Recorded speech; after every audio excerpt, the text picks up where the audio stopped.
தினம் தினம் உன்னை பார்க்கையில மனம் விட்டு பேச துடிக்கிறேன். ஒரு கதை தானே நடக்குது, உள்ள கதை உள்ள முழிக்குது.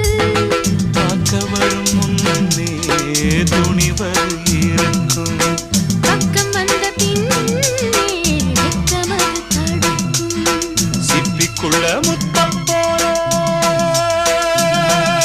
நெஞ்சுக்குள்ள காதல மூடி மூடி வைப்பதும் ஏனோ. தொண்டக்குழி வரைக்கும்